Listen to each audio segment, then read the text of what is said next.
दोन्हीकडे आपलं दारुंबरे गाव आहे, दोन्हीकडे शेती आहे. आता ह्या ओढ्यावर तुम्ही जर पावसाळ्यात आलात तर एक मोठा धबधबा ह्या अख्ख्या भिंतीवरून तयार होतो आणि प्रत्येक स्टेपमध्ये लहान लहान धबधबे तयार होतात आणि हे सगळं खडक असल्यामुळे खोल कुठेही नाही आहे.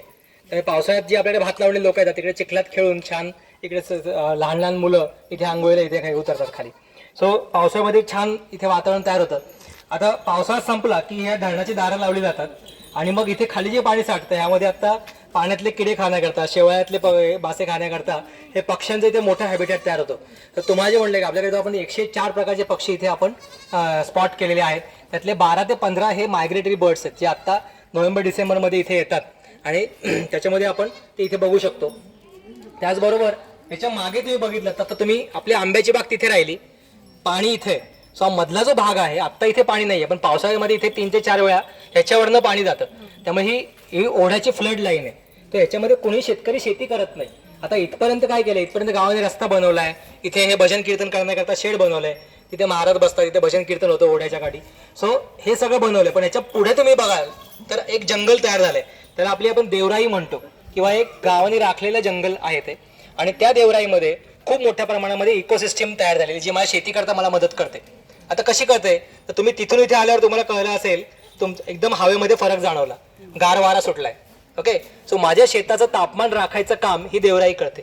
त्याचबरोबर मी जेव्हा शेतात जातो तेव्हा माझ्या शेतात जे पक्षी किडे कीटक उडतात ते उडून त्यांचा रेफ्युज एरिया किंवा एक सुरक्षित त्यांना स्थळ इथे मिळतं आणि मी गेल्यावरती परत ते माझ्या शेतामध्ये येऊन काम करतात. त्याचबरोबर तिथली जी माती आहे ती लाखो वर्षापासून अनटच्ड आहे, त्यामध्ये कुठल्या प्रकारची शेती झालेली नाही आहे. तर तिथले मुठभर माती माझ्या जीवामृतात टाकली की तिथले सगळे बॅक्टेरियाज आपण आपल्या शेतामध्ये आणून त्या बॅक्टेरियाजकडनं आपली शेती अजून समृद्ध होते.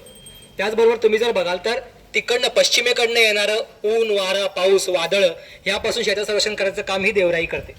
आता हे जे सगळं झालं, हे सगळं झालं मी तुम्हाला सांगतो, तुम्ही ऐकलं, पटलं नाही पटलं ठीक आहे, पण मग सायंटिफिकली कसं प्रूव्ह करायचं. मग त्याकरता आपण गेले 10 वर्ष तिथे जे काही काम केलंय त्याचा आपण एक सायंटिफिक स्टडी इथे करतोय. एक कपारीस इको सोल्युशन म्हणून इकोसिस्टीमचा अभ्यास करणारी कंपनी आहे, त्यांना आपण आपल्या आनंदमयाचं मागच्या वर्षी कॉन्ट्रॅक्ट दिलं होतं आणि त्यांच्याकडनं मागच्या डिसेंबरमध्ये हा स्टडी सुरू झाला आणि आता ह्या डिसेंबरमध्ये तो स्टडी संपलाय. आणि आता आपण पुढच्या महिन्यामध्ये इथला एक इकॉलॉजिकल सर्वे आता पब्लिश करतोय की आपल्या आनंदमयामध्ये जे आपण जंगल बनवलंय त्याने आपल्याला काय फायदा झालाय, इथे किती प्रकारचे पक्षी, किडे, कीटक, कोळी, नागतोड हे किती प्रकारचे इथे आलेत आणि ते इथे आहेत, म्हणजे त्यांचं इकोसिस्टीम इथे आहे आणि त्यांची इकोसिस्टीम इथे आहे म्हणजे त्यापासून शेतीला काय फायदा होतो याचा एक सायंटिफिक एव्हिडन्स आपण इथे आता प्रूव्ह करतोय. आणि त्यातून पुढच्या महिन्यामध्ये आपण एक बुक रिलीज करतोय, इकॉलॉजिकल सर्वे ऑफ आनंदमळा म्हणून. सो हे पहिलं बुक असेल की जे शेतकऱ्यांनी शेती करता तयार केलेलं, निसर्गाकरता एक सर्वे करून बुक तयार केलेलं आहे. तर अशा प्रकारे हा आनंदमळा जो आहे हा आपण आज मराठीत बोलतोय, इंग्लिशमध्ये बोलतोय, पण मला जर माझ्या जगात प्रेझेंट करायचं असेल तर सायंटिफिक लँग्वेज हवी, एक सायंटिफिक संज्ञा हव्यात. सो त्या संज्ञांचं मिळून आपण हे सगळं बुक रिलीज केलं पाहिजे. मी जगातल्या कुठल्याही कानाकोपऱ्यात माझा आनंदमळा प्रेझेंट करू शकतो. तर अशा प्रकारे आपण हा स्टडी गेले वर्षभर